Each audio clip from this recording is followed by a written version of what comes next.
Hello students, good mornings. नमस्कार। आप सभी का हमारे गणित के इस यूट्यूब चैनल में स्वागत है। मैं हूं विजय दिवाकर और आप देख रहे हैं हमारा यूट्यूब चैनल विजय दिवाकर। गणित कक्षा 10वीं अध्याय दूसरा का प्रश्नावली पहला का हम लेकर के आए हैं आपके लिए प्रश्न तीसरा और चौथा और पांचवा को।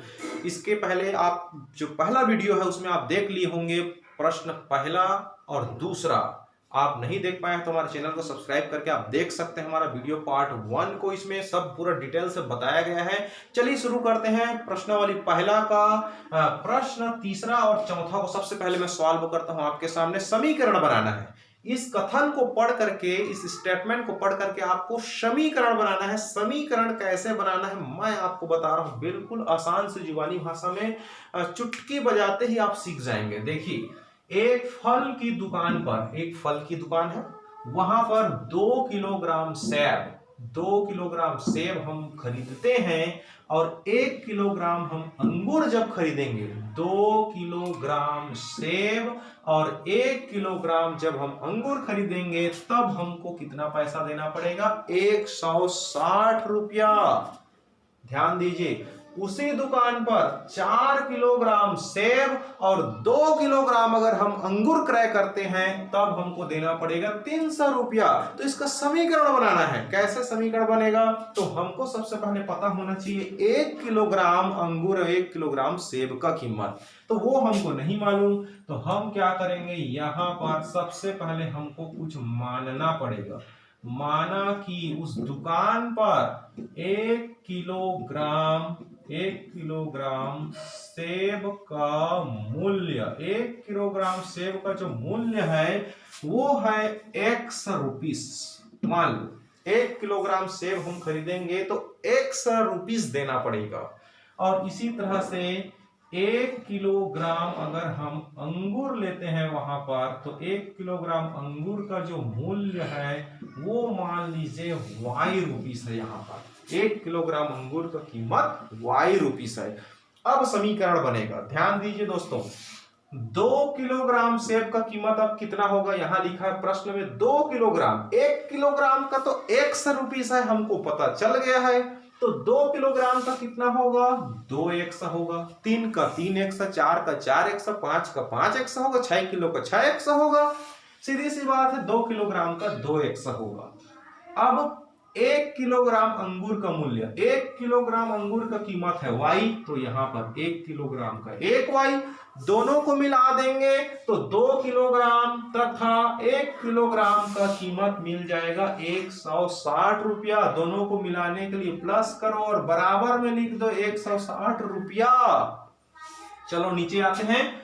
उसी दुकान पर 4 किलोग्राम सेब, 4 किलोग्राम सेब, 1 किलोग्राम सेब का मूल्य x है, तो 4 किलोग्राम का हो जाएगा 4x और 2 किलोग्राम अंगूर का कीमत हो जाएगा 300। यहां पर देखिए दोनों मिलाकर के 300, तो 2 किलोग्राम अंगूर के लिए हम करेंगे 2y, 4 किलोग्राम सेब के लिए 4x, 2 किलोग्राम अंगूर के लिए 2y, और दोनों को अगर हम मिला दें तो हमको देना पड़ेगा 300 रुपया। हो गया ना स्पेशल आपके लिए समीकरण की स्थापना। बस समीकरण बनाना है, इसको हल करेंगे तो पता चलेगा 1 किलोग्राम सेब और 1 किलोग्राम अंगूर का कीमत। अभी हल नहीं करना है, सिर्फ समीकरण बनाना था, हमने बना दिया। आगे जो प्रश्न मिलेगा उसमें हल करके आपको जरूर बताएंगे। चलिए प्रश्न चौथा, सुपर मोस्ट एमपी, बोर्ड परीक्षा में आने लायक क्वेश्चन है। ध्यान दीजिए प्यारे बच्चों, सुपर मोस्ट एमपी सवाल, मोस्ट इंपॉर्टेंट क्वेश्चन बोर्ड परीक्षा के लिए। नरेश है, एक व्यक्ति है नरेश नाम का। नरेश ने अपनी पुत्री से कहा, अपनी बेटी से कहा कि 7 साल पहले मेरी आयु, मेरा उम्र, मैं अपने बेटी से कहूंगा मेरा उम्र क्या था? मेरी आयु तुम्हारी आयु से 7 गुनी थी, 7 गुना था। नरेश का जो उम्र है उसकी बेटी की आयु से 7 साल पहले की बात है, अभी का बात नहीं है। 7 साल पहले नरेश की आयु उसकी बेटी की आयु का 7 गुनी थी। लेकिन अब से, आज से 3 साल बाद, 3 साल बाद, फ्यूचर में 3 साल बाद मेरी आयु मतलब नरेश की आयु, मेरी आयु तुम्हारी आयु की, मतलब मैं अपने बेटी को कहूंगा, नरेश अपने बेटी को कह रहा है कि मेरी आयु तुम्हारी आयु की 3 गुनी हो जाएगी। नरेश अपनी बेटी से कह रहा है कि मेरी आयु जो है तुम्हारी आयु के 3 गुनी हो जाएगी। कब? 3 साल बाद। अब सुनो कैसे हल करेंगे इसको, बहुत इंपॉर्टेंट सवाल है। पहले तो आप ये सोच लो अभी आज की डेट में वर्तमान में नरेश का आयु कितना है और उसकी बेटी की आयु कितना है, ये सोच लो, मान लो, चलो मान लेते हैं। अभी माना कि नरेश माने उसके पिताजी, नरेश की वर्तमान आयु, कौन सी आयु? वर्तमान, माना कि नरेश की जो वर्तमान आयु है वो है 100 वर्ष।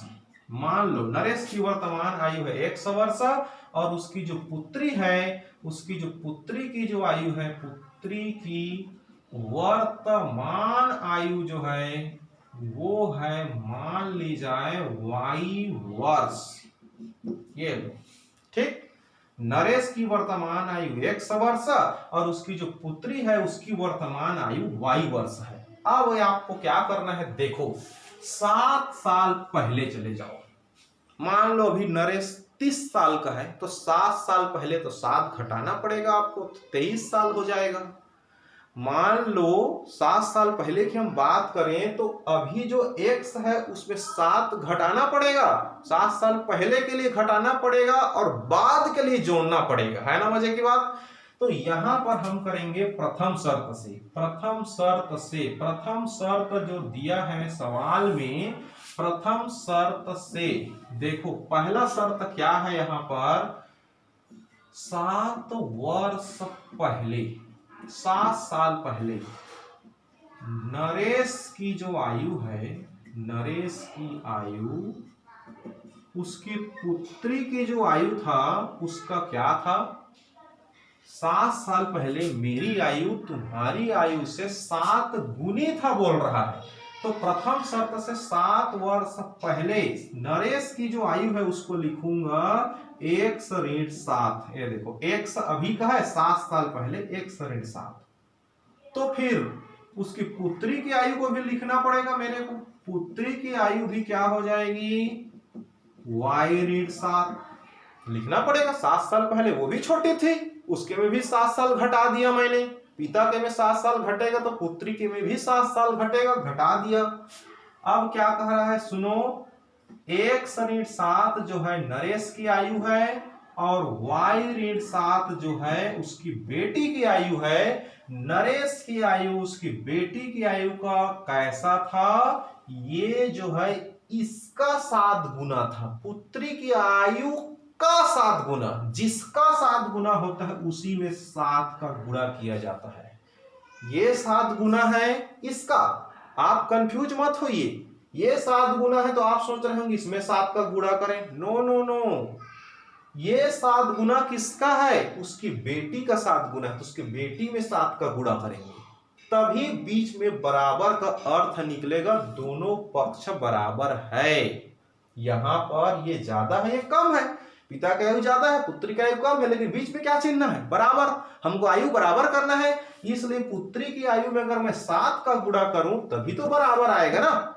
चलो मान लो ये 5 साल है, ये 35 है, तो 5 में मैं 7 का गुणा करूंगा तो 5 सत्ते 35, आया बात समझ में।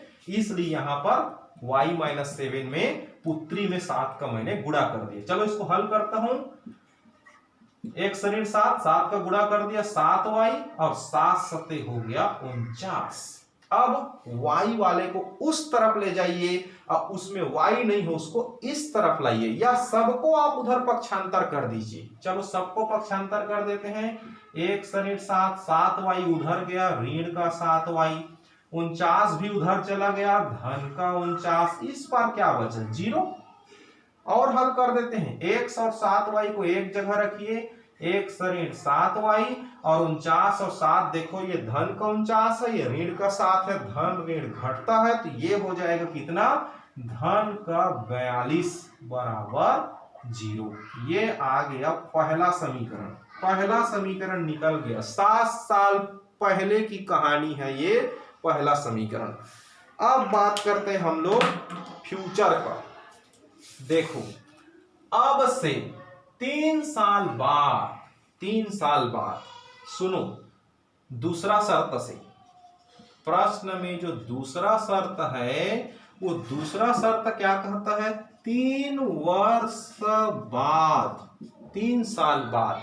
3 साल बाद क्या होगी, नरेश की आयु बताइए। 3 साल बाद नरेश की जो आयु है वो हो जाएगी, एक समय 3 जोड़ेंगे बाद के लिए। मान लो अभी आप 15 साल के हैं तो 3 साल बाद 18 के होंगे आप। कैसे, 15 में 3 जोड़िए, 3 साल बाद 18 के हो जाएंगे। हमने भी किया। 3 साल बाद नरेश की आयु 1 + 3 वर्ष हो जाएगी। लो इतना वर्ष हो जाएगा, होगा तो उसकी पुत्री की आयु भी तो बढ़ेगी ना। पुत्री की आयु बराबर हो जाएगा, अभी y है तो 3 साल बाद y + 3 वर्ष हो जाएगा। अब क्या करना है सुनो, यहाँ पर 1/3 नरेश की आयु है, y/3 उसकी पुत्री की आयु है। अब ये कह रहा है अब से 3 साल बाद मेरी आयु मतलब नरेश की आयु, तुम्हारी आयु मतलब उसकी बेटी की आयु की 3 गुनी हो जाएगी। ये जो है इसका, ये नरेश है, ये नरेश है और ये कौन है, उसकी पुत्री है। तो नरेश की आयु उसकी पुत्री की आयु का कितने साल बाद, 3 साल बाद। दोनों में 3 जोड़ दिया, 3 गुनी हो जाएगा। इसका 3 गुना, तो इसका बोला है पुत्री की आयु का 3 गुना, तुम्हारी आयु की 3 गुना। की का मतलब गुणा, पुत्री की आयु का 3 में गुणा कर दूंगा। तो ये हो गया आपका 3 साल बाद नरेश की आयु पुत्री की आयु का 3 गुना। चलो हल करते हैं इसको। 1/3 बराबर 3 का गुणा करेंगे, 3y आ जाएगा और 3 हो जाएगा 9। चलो सबको पक्षांतर कर दो। यहाँ पर 1/3, ये 3y उस तरफ चले जाएगा तो ये ऋण का 3y होगा, 9 भी उधर जाएगा तो ऋण का 9। इस बार कौन बचा, 0। अब लिखेंगे x ऋण का 3y और 9 और 3। सुनिए 9 ऋण का है, 3 धन का है, दोनों में x y नहीं है इसलिए 9 में 3 घटेगा तो ये हो जाएगा आपका ऋण का 6 बराबर 0। ये हो गया समीकरण दूसरा। अतः उत्तर क्या निकला हमारे पास, तो उत्तर निकल करके आया है ये समीकरण पहला, x ऋण 7y धन 42 और दूसरा 1 ऋण 3y ऋण 6 बराबर क्या, 0। ये समीकरण हमारे पास निकल करके आया। यही आंसर है प्यारे बच्चों। मोस्ट आईएमपी क्वेश्चन स्क्रीनशॉट लेकर के रखिए, ये आपकी बोर्ड परीक्षा में आने लायक सवाल है। बड़े बड़े कंपटीशन में भी ऐसे सवाल पूछते हैं, आईएएस पीएससी में भी ऐसे सवाल आते हैं। ऐसे सवाल को बिल्कुल आप मत छोड़िए, स्क्रीनशॉट ले करके रखिए आप लोग प्यारे बच्चों। ऐसे सवाल आप लोग बिल्कुल समझिए, अच्छे से समझिए और बार बार आप वीडियो देखिए, आपको जरूर समझ में आएगा। इसलिए मैंने पूरा विस्तार से हल किया है ये चौथा सवाल को। तो आप लोग इस सवाल को बार बार देखिए ताकि आपको अच्छे से समझ में आ जाएगा। और नए नए आईएमपी वीडियो पाने के लिए आप हमारे चैनल पर बने रहिए। हम आपको मोस्ट आईएमपी सवाल का वीडियो आपके मोबाइल में सबसे पहले पहुंचाएंगे। इसके लिए आप हमारे चैनल को सब्सक्राइब करके बेल आइकन को दबा दीजिए ताकि आईएमपी से आईएमपी वीडियो सवाल आपके मोबाइल में सबसे पहले पहुंचे। स्क्रीनशॉट ले लीजिए प्यारे बच्चों। थैंक यू, स्क्रीनशॉट लीजिए।